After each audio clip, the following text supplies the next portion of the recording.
The two most exhausting words in any language are not, "I'm tired." They are, "I'm fine," said by someone who is anything but. Every morning for 3 years, Tad said the same two words. Before anyone could look too closely, before the question could land with any real weight, before the silence after, "How are you?" could stretch long enough to require an honest answer. "I'm fine." Fast, warm, completely convincing. The pond believed him. Why wouldn't they? He said it with such ease, such consistency, such total absence of hesitation that it stopped sounding like an answer and started sounding like his name. Tad, the frog who was always fine. Nobody questioned it. Until the morning, one small frog asked the question differently, and Tad opened his mouth to say the two words he had said 10,000 times, and nothing came out. The "I'm fine" had started innocently enough. 3 years ago, when the first hard season arrived, Tad had made a quiet decision, the kind you make without fully realizing you are making it. He decided that his pain was not the pond's problem, that the frogs around him had their own water to manage, that showing up as anything other than capable and stable and fine would be a burden he had no right to place on anyone else. Noble on the surface, devastating underneath. Because what began as consideration for others slowly, privately, became a prison he had built entirely for himself. Each "I'm fine" added another wall. Each deflected question sealed another exit. Each morning he arranged his face into its familiar expression and walked into the pond performing a version of himself that had not been accurate in a very long time. The performance was flawless. The performer was disappearing. The mechanics of it were almost elegant in how completely they worked. When a frog asked how he was, Tad answered before the question finished landing. "I'm fine," already out, already sealing the conversation before it could become something real. And the asking frog, receiving what sounded like a complete answer, moved on. Not from cruelty, not from indifference, but because the words "I'm fine" carry a hidden instruction inside them. Do not press further. There is nothing here. And so nobody pressed. And so nothing was ever here.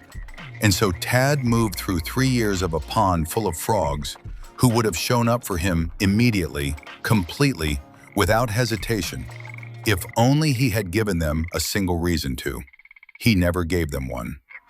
The small frog's name was Pip, barely a year old, new to the pond, had not yet learned the adult rhythm of asking, "How are you?" without actually wanting to know. Had not yet developed the social understanding that "I'm fine" is a door you respect and walk past. Pip asked on an ordinary Tuesday morning, "How are you, Tad?" And Tad took the breath that always preceded the two words and stopped. Something in Pip's eyes, the complete, uncomplicated openness of a frog who was simply, genuinely asking. No agenda, no rushing away, no half attention already directed at the next thing. Just the question, alive and waiting and real. And for one unguarded moment, one crack in 3 years of flawless performance, Tad felt the full weight of what he had actually been carrying. Not for a second, not as a passing feeling, as the truth, the complete, accumulated, compressive truth of every morning he had woken up not fine and walked into the pond saying otherwise. His mouth opened. The two words did not come. What came instead was something closer to silence than speech. A pause so long that Pip simply waited, patient and unhurried, in the way only the very young can be, while Tad stood at the edge of the most honest moment he had allowed himself in years. Finally, quietly, roughly, in a voice that had not been used for its real purpose in a very long time, "I don't actually know," Tad said. 3 words, the truest 3 words he had spoken since the first hard season began. Pip did not look alarmed, did not look uncomfortable, did not immediately offer a solution or a silver lining, or any of the things that make honesty feel dangerous to attempt. just nodded slowly and sat down beside him. The pond did not collapse because Tad told the truth. The sky did not fall. The water did not change.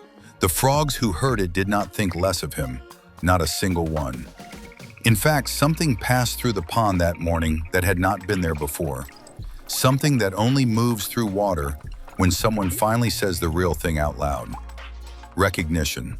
Because every frog in that pond had their own version of, "I'm fine."